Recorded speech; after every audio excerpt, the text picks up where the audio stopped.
السلام علیکم ورحمۃ اللہ وبرکاتہ۔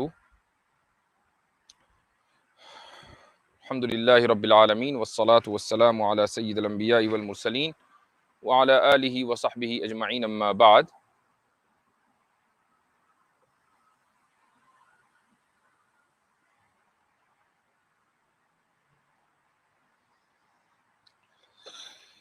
اچھا، تو فیس بک پر لائیو میں تھوڑا سا مسئلہ ہو رہا ہے، لیکن یہ کہ یوٹیوب پر یہ لائیو ہو رہا ہے، تو میں اس ویڈیو کا لنک فیس بک پر ڈال دوں تاکہ جو لوگ فیس بک پر دیکھتے ہیں ان کو معلوم ہو جائے۔ بعض مرتبہ یہ اسٹریم یارڈ پرابلم کرتا ہے، تو مجھے آپ چند لمحے دیجئے انشاءاللہ، اس کے بعد اپنا یہ پروگرام شروع کرتے ہیں۔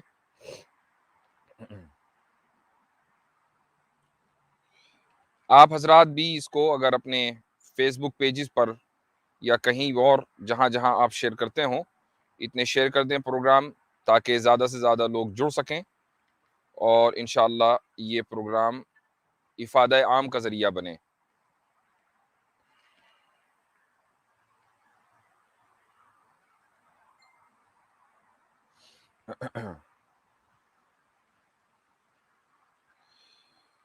آج بہت سارے سوالات آئے ہیں، تو انشاءاللہ ان سوالات کا جو آپ کی طرف سے آ چکے ہیں، سب سے پہلے میں ان کا آپ کو انشاءاللہ جواب دینے کی کوشش کروں گا۔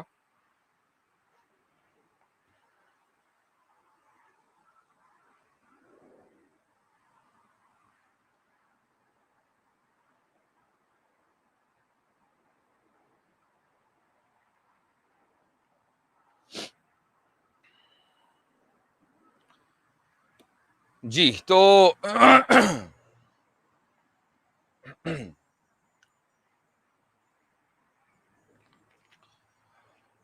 بسم اللہ الرحمن الرحیم، الحمد للہ رب العالمین والصلاة والسلام علی سید الانبیاء والمرسلین وعلی آلہ وصحبہ اجمعین، اما بعد۔ تو ایک صاحب سوال کر رہے ہیں، حمزہ مغل، کہہ رہے ہیں کہ اللہ کا عرش پانی پر تھا before beginning, please explain this. یعنی اللہ کی حکومت ہر اس چیز پر ہے جو چیز موجود ہو۔ ظاہر ہے جو چیز معدوم ہے، موجود نہیں ہے، اس پر حکومت ہونے کا کوئی مطلب نہیں ہے، اس پر قدرت ہوتی ہے۔ تو وَكَانَ عَرْشُهُ عَلَى الْمَاءِ، اس آیت کا مطلب یہی ہے کہ جب کائنات نہیں بنی تھی یا دنیا نہیں بنی تھی، وہ صرف پانی تھا، تو اللہ کا اقتدار اس وقت پانی کے اوپر تھا۔ یہ نہیں تھا کہ اللہ تعالیٰ پانی کے اوپر کہیں بیٹھا ہوا تھا، یہ اس آیت کا مطلب نہیں ہے۔ خیر، آپ کے سوالات جو میرے پاس ای میل کے ذریعے پہنچے ہیں، انشاءاللہ میں اس کا جواب پہلے دوں گا۔ یہ ان کے سوال کے اوپر نظر پڑ گئی، اس لیے میں نے اس کا جواب دے دیا۔ ایک صاحب سوال کر رہے ہیں، شمروز قادر، کہتے ہیں کہ محرم عورتوں کا اپنے محرم کے سامنے کتنا پردہ ہے؟ یعنی کہ ماں، بہن، پھوپھی، خالہ کو کتنا پردہ کرنا چاہیے محرموں کے آگے؟ ایک مفتی صاحب سے یہ پوچھنے پر کہ کیا مرد اپنی ماں کے بال دیکھ سکتا ہے، تو انہوں نے جواب دیا کہ عورت کا پردہ محرم کے آگے ناف سے گھٹنے تک ہے، اور اگر غلطی سے بریسٹ فیڈنگ کرتے ہوئے نظر پڑ بھی گئی تو گناہ نہیں، اور اگر محرم سے فتنے کا خطرہ ہو تو پردہ فرض ہو جائے گا۔ یہ کسی مفتی صاحب نے ان کو جواب دیا ہے۔ دیکھیے، محرم کے تعلق سے جو یعنی گھر میں خالہ ہیں، پھوپھی ہیں، ماں، بیٹی، بہن، ان کے تعلق سے جو گائیڈ لائنز ہیں، جو شریعت کا حکم ہے، وہ یہ ہے کہ اگر فتنے کا خوف نہ ہو، یعنی اگر بعض مرتبہ ایسا ہوتا ہے کہ گھر کا ماحول اچھا نہیں ہے، اور گھر کا ماحول اچھا نہ ہونے کی وجہ سے یعنی یہ ایک دوسرے کی طرف، بہن اور بھائیوں کے درمیان بھی ایک دوسرے کے کی طرف اٹریکٹ ہونے کا اور پھر اس سے آگے بڑھ جانے کا خطرہ کہیں محسوس ہوتا ہے، چاہے وہ عورت کو ہوتا ہو یا مرد کو ہوتا ہو، تو پھر پردہ فوراً ضروری ہو جائے گا۔ لیکن اگر ایسا نہیں ہے، اور جیسا کہ ایک انسان نیچرلی ہوتا ہے کہ وہ اپنے محرم کی طرف اٹریکٹ نہیں ہوتا یا ان کو اس نگاہ سے نہیں دیکھتا، تو اگر اس میں حیوانیت کا غلبہ ہوتا ہے تو پھر وہ اس طریقے کی حرکتیں کرتا ہے. لیکن اگر وہ انسان ہے، انسان کا بچہ ہے، اور اپنی محرم عورتوں کو وہ اسی نگاہ سے دیکھتا ہے جس نگاہ سے دیکھنا چاہیے، تو پھر اب جو پردہ ہے اس کی لمٹ یہ ہے کہ وہ سر کے بال دیکھ سکتا ہے، چہرہ دیکھ سکتا ہے، بازو دیکھ سکتا ہے، اسی طریقے سے پاؤں اور پنڈلیاں یہ کھلی رہ سکتی ہیں، ان کی طرف نگاہ کی جا سکتی ہے. اس کے علاوہ جو جسم کے اعضاء ہیں ان کو نہیں کھولا جائے گا. یہ مسئلہ فقہ حنفی کی بہت مشہور کتاب بدائع الصنائع اس میں لکھا ہوا ہے. تو یہ آپ کے سوال کا جواب ہوا. باقی جن مفتی صاحب نے آپ سے یہ بات کہی ہے کہ فتنے کا اگر خوف ہو تو پردہ کرنا چاہیے، بالکل صحیح انہوں نے کہی.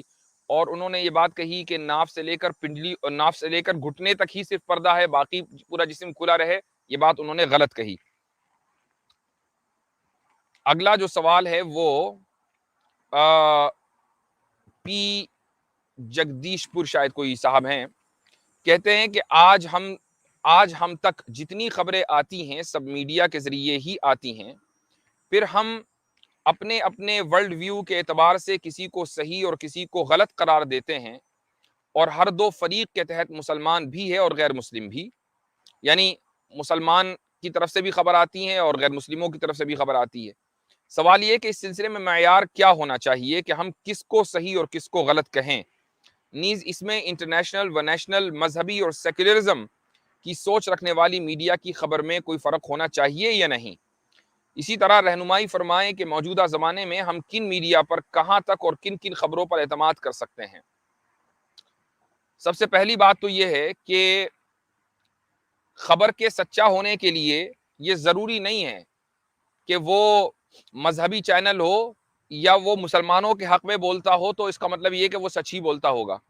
آج کے دور میں مسئلہ یہ ہو گیا ہے کہ اپنے چینل کی ریٹنگ بڑھانے کے لیے، اور خصوصاً یوٹیوب پر چونکہ ایڈز کے ذریعے کمائی خوب ہوتی ہے، تو اس طرح کی خبریں اور اس طرح کے تھمبنیلز لگائے جاتے ہیں کہ سامنے والا مجبور ہو جاتا ہے کہ اس کو کھول کر دیکھے، اس کو سنے. مثلاً اور یہ دونوں طرف ہے، یعنی آپ دیکھیں کہ انڈیا میں بہت سارے چینلز ایسے ہیں کہ جو رائٹ ونگ کے ہیں، پاکستان میں بہت سارے چینلز ایسے ہیں جو رائٹ ونگ کے ہیں.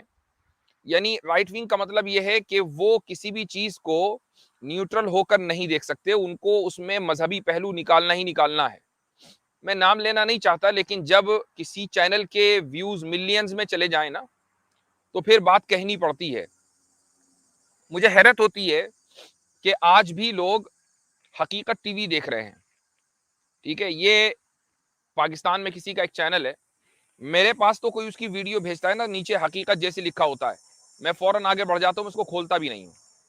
مجھے معلوم ہے کہ اس چینل کو مبالغہ آرائی کرنی ہی کرنی ہے، اس کو وہ باتیں کہنی ہے کہ جن کا حقیقت سے کوئی تعلق نہیں ہے، نام حقیقت ٹی وی ہے. تو اس لیے ہاں، بظاہر مذہبی آدمی ہے، مذہب کی باتیں کرتا ہے، تو مذہبی چینل ہونے کا مطلب ہرگز یہ نہیں ہے کہ وہ سچی بات کر رہا ہو یا بالکل معروضی انداز میں ایز اٹ از وہ خبروں کو پیش کر رہا ہو. ایسا اس کا یہ کوئی ضروری نہیں ہے، یہ کوئی لازم نہیں ہے. آپ اگر کوئی خبر آپ تک پہنچتی ہے تو اس کا واحد طریقہ یہ ہے کہ اچھا، اور چاہے کتنا ہی انسان محتاط ہو، غلطی اس سے بھی ہو جاتی ہے، ہم سے بھی غلطی ہو جاتی ہے. اس کا طریقہ یہ ہے کہ وہ مان لیں آپ نے ایک سوشل میڈیا کے کسی پلیٹ فارم پر کوئی کسی نیوز چینل پر یا کسی اخبار کی کوئی خبر دیکھی، تو فوراً آپ اس کو شیئر نہ کریں، بلکہ آپ اس کو گوگل کریں، اور گوگل میں آپ یہ دیکھیں کہ دوسرے جو میڈیا ہاؤسز ہیں وہ اس تعلق سے کیا کہہ رہے ہیں. مثال کے طور پر آج کل زبردست پروپیگنڈا چل رہا ہے افغانستان کی خبروں کے تعلق سے، خود افغانستان سے بھی چل رہا ہے اور ان باہر افغانستان کے باہر جو دوسرے ممالک ہیں وہاں سے بھی چل رہا ہے، ویسٹرن کنٹریز سے بھی چل رہا ہے، اور اپنا انڈیا تو پروپیگنڈے میں آگے ہے ہی، وہاں کے نیوز چینلز. تو یہ جب آپ کوئی خبر اس ملک کے تعلق سے دیکھیں تو فوراً گوگل کیجئے، اور اس میں آپ دیکھیں کہ تمام چینلز یا تمام میڈیا ہاؤسز اگر اس کے اوپر متفق ہیں اور وہی ایک ہی بات دکھا رہے ہیں، تو اس کا مطلب یہ ہوا کہ اس میں کسی نہ کسی حد تک سچائی ہے. لیکن اگر اس کو دکھانے والے ایک دو ہی ہیں، یا مثلاً وہ جو سرخی ہے، جو ہیڈ لائن ہے، وہ اس طرح کی لگی ہوئی ہے کہ جس سے ایک خاص ملک کے نیریٹو کا اندازہ ہوتا ہے، مثلاً اگر آپ کو یہ خبر ملے، میں ایک ویسے مثال دے رہا ہوں، آپ کو یہ خبر ملے کہ بھائی پنشیر میں طالبان کے 500 لڑاکے مار دیے گئے، اور خبر دینے والا کون ہے؟ خبر دینے والا ہے ریپبلک ٹی وی، خبر دینے والا ہے ٹی وی 9۔ تو یہ ہمیشہ یعنی اس کا جھوٹا ہونا طے ہے، اس خبر کا جھوٹا ہونا طے ہے۔ ہاں اگر یہی خبر مان لے انٹرنیشنل میڈیا بھی کور کرنے لگے، الجزیرہ بھی کور کرنے لگے، اسی طریقے سے افغانستان کے کچھ نیوز چینلز ہیں جو ٹویٹر کے اوپر اپڈیٹ کرتے رہتے ہیں، تو وہ بھی کور کرنے لگے، تو اب آپ مان سکتے ہیں کہ ہاں اس خبر میں کوئی نہ کوئی صداقت ہے۔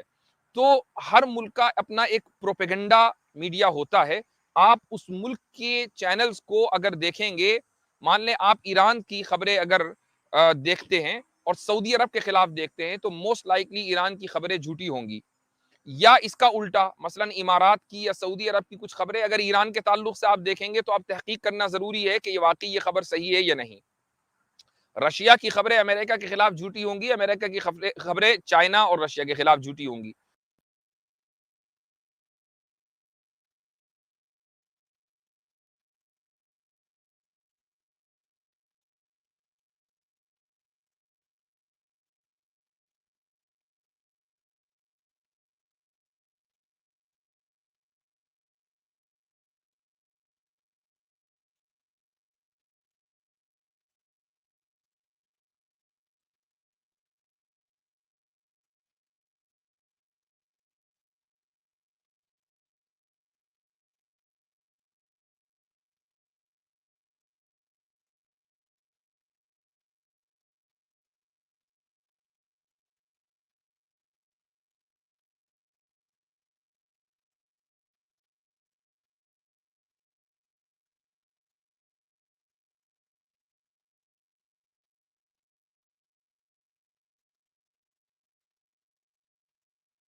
جی اب آواز آئی ہے آپ کو؟ میرے خیال سے جو مائک میں نے لگا رکھا تھا وہ خراب ہو گیا، یا اس کی بیٹری ڈیڈ ہو گئی۔ اب آپ کو آواز آنی چاہیے، ٹھیک ہے؟ تو مجھے نہیں معلوم کہ میں کہاں تھا، لیکن میں پروپیگنڈے کی بات کر رہا تھا۔ ٹی وی 9 بھارت کی کسی نے مجھے ایک کلپ شیئر کی کچھ دن پہلے، اور اس نے کہا اس میں بیچارہ انڈین میڈیا 15 اگست سے بہت رو رہا ہے، اور اس کا رونا دیکھا بھی نہیں جاتا، اپنا ہی میڈیا اپنے دیش کا میڈیا ہے۔ تو وہ کہنے لگا کہ قندھار میں ایک غار کے اندر مہا بھارت دور کا ایک جہاز ملا ہے، اور اس کی دلیل یہ ہے کہ امریکن فوجیوں نے یہ اطلاع دی ہے کہ اس میں ہم نے سنسکرت میں لکھا ہوا دیکھا ہے۔ ایک تو امریکن فوجی یہ سمجھ گئے کہ فوراً یہ سنسکرت ہے، تو چلو سنسکرت میں لکھا ہوا دیکھا ہے، اور یہ اس سے ثابت ہوتا ہے کہ وہ مہا بھارت دور کا جہاز تھا، اور اب طالبان اس کو نہیں دے رہے۔ بہت اس نے ہنگامہ کر رکھا تھا ٹی وی 9 والے نے کہ بھئی یہ ہمارا جہاز لے کے بیٹھ گئے۔ تو وہی میں طالبان سے درخواست کروں گا کہ آپ نے آلریڈی 200-300 جہاز امریکہ کے پکڑ لیے ہیں، ان کا ایک جہاز واپس کر دے خدا کے واسطے، ویسے بھی وہ اڑنے والا نہیں ہے، مہا بھارت دور کا ہے، ان کو تسلی ہو جائے گی۔ تو اس جہاز کو لے کے آپ کیا کریں گے؟ ایک ہی جہاز ہے، وہی آپ نے لے لیا، پھر ان کا حشر کیا ہوگا؟ تو یہ ہے پروپیگنڈا، کہ ایک بیکار کی خبر کہ جس کو سننے والا اگر واقعی اگر وہ 2 سال 3 سال کا بچہ ہے تو چلو ٹھیک ہے، لیکن اگر وہ ذرا سی بھی عقل رکھتا ہے، 7-8 سال کا 10 سال کا بچہ بھی ہے، تو وہ بھی یہ سمجھ جائے گا کہ اس خبر میں جھوٹ ہی جھوٹ ہے، یہ